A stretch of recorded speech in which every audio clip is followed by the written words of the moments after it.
Hello hi ನಮಸ್ಕಾರ ಎಲ್ರಿಗೂ SJ reviews ಚಾನಲ್ಗೆ ಸ್ವಾಗತ. ನಾನು ನಿಮ್ಮ ಶರತ್.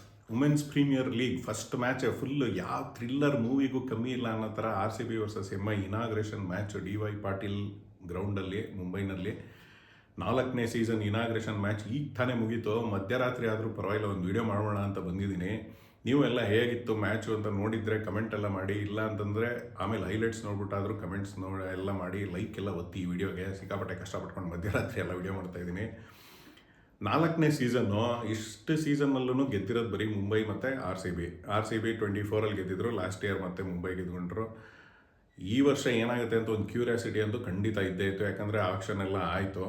ನಮ್ಮ RCB ಟೀಮಲ್ಲಿ ಎಲಿಸ್ ಪೆರಿ ಬೇರೆ ಈ ಸಲ ಆಡಲ್ಲ ಅಂತ ಹೇಳ್ಬಿಟ್ರು. ಸೊ ಅವರು ಪೆರ್ರಿ ಆಡ್ತಾ ಇಲ್ಲ ಅಂತಂದಾಗ ಏನಪ್ಪ ಮಾಡೋದು, ಇದು ಒಂಥರ ಯಾಕೋ ಫಸ್ಟೇ ಸೆಟ್ ಬ್ಯಾಕ್ ಆಗೋಯ್ತಲ್ಲ. ಆಮೇಲೆ ಸ್ಮೃತಿ ಮಂದನ ಇದ್ದಿದ್ದು ಫ್ರೇಮ್ ಆಫ್ ಮೈಂಡು ಅದೊಂದು ಚಾಲೆಂಜಿಂಗ್ ಆಗೈತು. ಹೆಂಗೆ ಪರ್ಫಾರ್ಮ್ ಮಾಡ್ತಾರೆ ಏನು ಅನ್ನೋದೊಂದು ಕ್ಯೂರಿಯಾಸಿಟಿ ಅದು ಕೂಡ ಕಾಡ್ತಾನೆ ಇತ್ತು. ಬಟ್ ಫಸ್ಟ್ ಮ್ಯಾಚ್ ಹೇಗಿರುತ್ತೆ ಅಂದರೆ ಈ ಥರ ಥ್ರಿಲ್ಲರಲ್ಲಿ ಮುಗಿಯುತ್ತೆ ಅಂತ ಅಂದ್ಕೊಂಡಿರಲ್ಲ ಗುರು. ಏನು ಖತರ್ನಾಕಾಗಿ ಲಾಸ್ಟ್ ಓವರಲ್ಲಿ ಕೊನೆ ಬಾಲ್ವರೆಗೂ ಫುಲ್ಲು ಹಿಂಗೆ ಉಗುರು ಕಚ್ಚೋ ಮೂಮೆಂಟ್ಸು ಏನಾಗುತ್ತೆ ಅಂತ. RCB ಗೆದ್ದರು. ಆ ಖುಷಿನಲ್ಲಿ ಫುಲ್ ಖುಷಿಯಾಗೋಯ್ತು. ಸಖತ್ ಮ್ಯಾಚು. 154 ಹೊಡೆದಿದ್ದು ಅವರು ಮುಂಬೈ. ಅವ್ರು ಬ್ಯಾಟಿಂಗ್ ಆಡಬೇಕಾದ್ರೆ ಏನು ನಮ್ಮ ಬೆಲ್ ಅಂತ ಒಬ್ರನ್ನ ಕರ್ಕೊಂಬಂದಿದಾರಲ್ಲ, ಫುಲ್ಲು ಫಾಸ್ಟ್ ಬೌಲರ್, ಏನು ಮುಗ್ತಾ ಇದ್ದಾರೆ. ಫಸ್ಟ್ ಓವರೇ ಮೇಡನ್ ಓವರೆಲ್ಲ ಹಾಕಿದ್ದು, ಆಮೇಲೆ ಸಖತ್ ವಿಕೆಟ್ ಎಲ್ಲ ತೆಗೆದು ಸಖತ್ ಕಂಟ್ರೋಲ್ ಎಲ್ಲ ಮಾಡಿದ್ರು. ಅಮಿಲಿಯಾ ಕರ್ರು ಇವ್ರಿಗೆಲ್ರಿಗೂ ಸರಿಯಾಗಿ ಆಡೋಕ್ಕಂತೂ ಅವಕಾಶ ಅಂತೂ ಕೊಡಲಿಲ್ಲ. ಬಟ್ ಅವ್ರ ಕಡೆ ಕಮಲೀನಾನೋ ಇದಾರಲ್ಲಪ್ಪ ನಮ್ಮ ಬ್ಯಾಟ್ಸ್ಮನ್ನು, ಅವರು ಬ್ಯಾಟ್ಸ್ಮನ್ ಇವ್ರು ಮಾತ್ರ ಸಕ್ಕತ್ತಾಗಿ ಆಡಿದ್ರು. ಅವ್ರ ವಿಕೆಟ್ನು, ಆಮೇಲೆ ನಮ್ಮ ಬೆಂಗಳೂರು ಹುಡುಗಿ ಶ್ರೇಯಾಂಕಾ ಪಾಟೀಲ್ ವಿಕೆಟ್ ತೆಗೆದಿದ್ದು ಅದು ಸಕ್ಕತ್ತಾಗಿತ್ತು.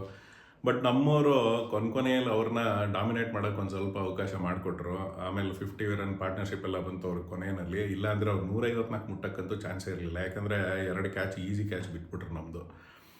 ಆಮೇಲೆ ಅವ್ರ ಕಡೆ ಯಾರು ಸಜ್ಜನಾನೋ ಅವರೊಬ್ಬರು ಸಖತ್ತಾಗಿ ಆಡಿದ್ರು. ಬಟ್ ಆಮೇಲೆ ಬೌಲಿಂಗಲ್ಲಿ ಕಂಟ್ರೋಲ್ ಮಾಡಿದ್ದನು ನಡೀನ್ ಡಿ ಕ್ಲರ್ಕ್ ಅಂತ ನಮ್ಮ ಕಡೆ ಸೌತ್ ಆಫ್ರಿಕಾ ಪ್ಲೇಯರು. ಅವರೇ ಇವತ್ತು ಟಾಕ್ ಆಫ್ ದಿ ಟೌನ್ ಅಂತಾರಲ್ಲ ಹಂಗೆ. ಯಾಕಂದರೆ ಬ್ಯಾಟಿಂಗ್ ಆಡಬೇಕಾದ್ರು ಅವರೇ ಗೆಲ್ಲಿಸಿದ್ದು. ಅವರು ಮತ್ತು ಅರುಂಧತಿ ರೆಡ್ಡಿ ಇವರು ಒಳ್ಳೆ 50 ರನ್ ಪಾರ್ಟ್ನರ್ಶಿಪ್ಪಿಂದ ನಮ್ಮನ್ನು ದಳ ಸೇರಿಸ್ಬಿಟ್ರು ಕೊನೆಯಲು. Nadine de Klerk last over ಆಡ್ಬೇಕಾದ್ರೆ 18 ರನ್ ಬೇಕಿತ್ತು. ಅದಕ್ಕೂ ಮುಂಚೆ ಲಾಸ್ಟ್ ಓವರ್ಗಿನ 1 ಓವರ್ ಮುಂಚೆ ಲಾಸ್ಟ್ ಬಾಲಲ್ಲಿ ಆ ಪ್ರೇಮ ಅನ್ನೋ ಹುಡುಗಿ ಒಂದು 4 ತೊಗೊಂಡು ಬ್ಯಾಟಿಂಗ್ ಮತ್ತು ಸ್ಟ್ರೈಕ್ನ ನಡೀನ್ ಡಿ ಕ್ಲಾರ್ಕಿಗೆ ಕೊಟ್ಟಿದ್ದು. ಫಸ್ಟ್ 2 ಬಾಲ್ ರನ್ ಬರಲಿಲ್ಲ. ಫಸ್ಟ್ ಬಾಲ್ ರನ್ ಬರಲಿಲ್ಲ, ಓಡಲಿಲ್ಲ. ಸೆಕೆಂಡ್ ಬಾಲು ಹೋಯ್ತು, ಅಲ್ಲೇ ಮಿಡ್ ಆಫ್ ಹತ್ರ ಹೋಯ್ತು. ಓಡ್ತಾರ ಇಲ್ಲ ಅಂತ ನೋಡಿದ್ರೆ ಅದು ಓಡಲಿಲ್ಲ. ಮತ್ತೆ ಅವ್ರ ಹಿಟ್ಟಿಂಗ್ ಎಬಿಲಿಟೀಸ್ ಮೇಲೆ ನಂಬಿಕೆ ಇಟ್ಕೊಂಡು 4 ಬಾಲ್, ಲಾಸ್ಟ್ 4 ಬಾಲು 6, 4 ಮತ್ತೆ 6, ಆಮೇಲೆ 4 ಏನು ಹೊಡೆದಿದ್ದು ಅದಂತೂ. ಅದೂ ಮ್ಯಾಟ್ ಸಿವರ್ ಬ್ರಂಟ್ ಅವರು ಸಖತ್ ಬೌಲರು. ಹೊಡೆದು ಗೆಲ್ಲಿಸಿ ನನ್ನ ಮಗಂದು ಎಲ್ಲ ಹೊಟ್ಟೋಯ್ತು. ಎಲ್ಲ ನೋಡ್ತಾ ಇದ್ದು ಸಖತ್ ಖುಷಿ ಆಯಿತು. ಗೆದ್ದಿದ್ದು ಮಾತ್ರ ಸೆನ್ಸೇಷನ್ ಇವತ್ತು. ಎಲ್ಲ ಅದೇ ಈ ಕ್ರಿಕೆಟ್ದು ಮಜಾ ಅಂದರೆ ಅದೇ. ಕೊನೆಯವರೆಗೂ ಏನಾಗುತ್ತೆ ಅಂತ ಹೇಳೋಕ್ಕಲ್ಲ. ಯಾರು ನರ್ವ್ಸ್ನ ಹೋಲ್ಡ್ ಮಾಡ್ಕೊತಾರೋ ಅವರೇ ಗೆಲ್ಲೋದು ಅನ್ನೋದಕ್ಕೆ ಇವತ್ತು RCB ಸಖತ್ ಒಳ್ಳೆ ಎಕ್ಸಾಂಪಲ್ಲು.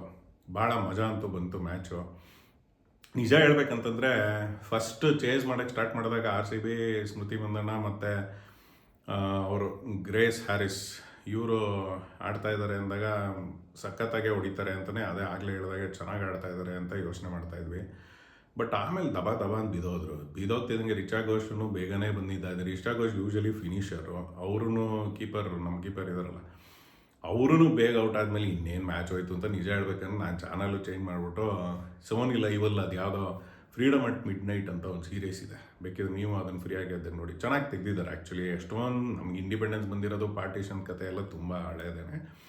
ಬಟ್ ಇದು ಚೆನ್ನಾಗಿ ತೆಗೆದಿದ್ದಾರೆ. ಒಂಥರ ಎಲ್ಲೂ ನಾನ್ಸೆನ್ಸ್ ಇಲ್ದಂಗೆ ಸ್ಪೀಡಾಗಿ ಮೂವ್ ಆಗುತ್ತೆ. ಆ್ಯಂಡ್ ಫ್ಯಾಕ್ಟ್ಸ್ ಮೇಲೆ ಇದ್ದಂಗಿದೆ. ಚೆನ್ನಾಗೇ ಒಂಥರ ಸಿನಿಮ್ಯಾಟಿಕ್ ಆಗಿ ಮಾಡಿದ್ರು ಭಾಳ ಚೆನ್ನಾಗಿ ಬಂದಿದೆ. ಅದನ್ನು ನೋಡ್ಕೊಂಡು ಕೂತಿದೆ. ಆಮೇಲೆ ಹಿಂಗೆ ಪ್ಯಾರಲಾಗಿ ಗೊತ್ತಲ್ಲ, ನಮ್ಮ ಚಾಳಿ ಬಿಡಲ್ಲ ನಂಗೆ ಸ್ಕೋರ್ ನೋಡಿಕೊಂಡು ಅವಾಗ ಆಮೇಲೆ ಸ್ಕೋರ್ ನೋಡಿದ್ರೆ ಇನ್ನೇನು ಹತ್ರಕ್ಕೆ ಬಂದ್ರಲ್ಲಪ್ಪ ಅಂತ ಆಮೇಲೆ ಚೇಂಜ್ ಮಾಡ್ಕೊಂಡು ನೋಡಿದ್ದು. ಏನು ಒಳ್ಳೆ ಮ್ಯಾಚು, ಸಖತ್ ಒಳ್ಳೆ ಸೀಸನ್ ಆಗೋ ಥರ ಇದೆ. ಇದಾದಮೇಲೆ ಮತ್ತೆ ನಾಳೆ 2 ಗೇಮ್ ಇದ್ದಾವೆ. UP ವಾರಿಯರ್ಸು ಮತ್ತು ಮುಂಬೈ ಆಡ್ತಾರೆ, ಮತ್ತು ಡೆಲ್ಲಿ ಅನ್ಸುತ್ತೆ ನಾಳೆ ಡೆಲ್ಲಿ ಮ್ಯಾಚು ಇರಬೇಕು. 2 ಡಬಲ್ ಹೆಡ್ಡರು ಭಾಳ ಚೆನ್ನಾಗಂತೂ ಇರೋಂಗಿದೆ. ಬಟ್ RCB ಓಪನಿಂಗ್ ಏನೋ ಈ ಲಕ್ಕಿಂದ ಮತ್ತು ನಡೀನ್ ಡಿ ಕ್ಲರ್ಕ್ ಅವ್ರ 4 ವಿಕೆಟು ಪ್ಲಸ್ ಹೀರೋಯಿಕ್ ಇನ್ನಿಂಗ್ಸು ಗೆದ್ದಿದ್ದಂತೂ ನಿಜ. ಬಟ್ ಇದನ್ನೇ ಮೊಮೆಂಟಮ್ ಮೇಂಟೈನ್ ಮಾಡಬೇಕಂದ್ರೆ ಕರೆಕ್ಷನ್ಸ್ ಕೂಡ ಮಾಡಬೇಕು. ಇವತ್ತು ಮ್ಯಾಚ್ ಸ್ಟಾರ್ಟ್ ಆಗೋಕ್ಕೆ ಮುಂಚೆಯಿಂದನೂ Mumbai bowling, RCB batting, Mumbai bowling versus RCB batting ಅಂತ ಅಂದ್ಕೊಂಡೇ ಇದ್ದಿದ್ದು. ಯಾಕಂದರೆ ಅವ್ರ ಬೌಲಿಂಗು ಸಖತ್ ಸ್ಟ್ರಾಂಗ್ ಇದೆ, ನಮ್ಮ ಬ್ಯಾಟಿಂಗು ಸೂಪರ್ ಸ್ಟ್ರಾಂಗು. ಯಾಕಂದರೆ ಎಲ್ಲ ಹಿಟ್ಟರ್ಸು, ರಿಚಾ ಘೋಷು, ಗ್ರೇಸ್ ಹ್ಯಾರಿಸು, ಸ್ಮೃತಿ ಮಂದಣ್ಣ ಇವ್ರುಗಳೆಲ್ಲ ಇರೋದು ಸಖತ್ತಾಗಿ ಹೊಡಿತಾರೆ ಅಂದ್ಕೊಂಡಿದ್ದು. ಬಟ್ ಏನು ಗೆಲ್ಲದಂತೂ ಗೆದ್ದರು, ಸಂತೋಷ. ಬಟ್ ಅವರು ಇನ್ನೊಬ್ಬರು ಯಾರಪ್ಪ ಅವರು, ವಾಲ್ಸ್ ಅಂತ ಒಬ್ಬರಿದ್ದಾರೆ, ಆಸ್ಟ್ರೇಲಿಯನ್ ಕ್ರಿಕೆಟರ್. ಯಾಕೆ ಆಡಲಿಲ್ಲ ಇವತ್ತು ಗೊತ್ತಿಲ್ಲ. ಅವ್ರನ್ನ ಪಿಕ್ ಮಾಡಿ ಅವ್ರನ್ನೇ ಓಪನಿಂಗ್ ಆಡಿಸ್ಕೊಂಡು ಗ್ರೇಸ್ ಹ್ಯಾರಿಸ್ನ ಡೌನ್ ದ ಆರ್ಡರೇ ಆಡಿಸ್ಬೇಕು. ಯಾಕೆ ಇದನ್ನು ಶಫಲ್ ಮಾಡ್ಕೊಂಡು ಅದೇನೇನೋ ಮಾಡಿದ್ರೋ ಗೊತ್ತಿಲ್ಲ. ಒಟ್ಟು ತುಂಬ ಬೌಲಿಂಗ್ ಹೆವಿ ಮಾಡ್ಕೊಂಡಿದ್ರು, ಬ್ಯಾಟಿಂಗ್ ಸ್ವಲ್ಪ ಒಡಿಸಲ್ಲೇ ಇದ್ದಿದ್ದು. ಏನೋ ಚೇಂಜಸ್ ಇರ್ಬೋದು ಅಥವಾ ಯಾರಿಗೂ ಹುಷಾರಿಲ್ವೋ ಏನೋ, ಅವೆಲ್ಲ ಗೊತ್ತಿಲ್ಲ. ಬೇಗ ಅವೆಲ್ಲ ಕರೆಕ್ಷನ್ಸ್ ಮಾಡಿಕೊಂಡು ಸೂಪರ್ ಸ್ಟ್ರಾಂಗ್ ಲೆವೆನ್ನನ್ನೇ ಆಡಿಸ್ಕೊಂಡು ಬಂದರೆ ಬೇಗ ಚಾನ್ಸ್ ಇದೆ ನಮ್ಮದಕ್ಕೆ. ಇಲ್ಲಾಂದರೆ ಕಷ್ಟ ಆಗ್ತಾ ಬರುತ್ತೆ. ಯಾಕಂದರೆ ಎಲ್ಲ ಟೀಮಲ್ಲೂ ಸ್ಟ್ರಾಂಗ್ ಇದ್ದಾರೆ. ಅಲ್ಲಿ ಜಿಮೇಮಾ, ರೋಡ್ರಿಗಸು ಇವರೆಲ್ಲ ಇರೋದು. ಒಳ್ಳೆ ಸೀಸನ್ ಅಂತೂ ಕಾಣಿಸ್ತಾ ಇದೆ. ಮಜಾ ಅಂತೂ ಇರುತ್ತೆ, ನೋಡೋಣ. ಕ್ರಿಕೆಟ್ ಅಂತೂ ಇನ್ನು ಫುಲ್ ಹಬ್ಬ ಇನ್ಮೇಲಿಂದ.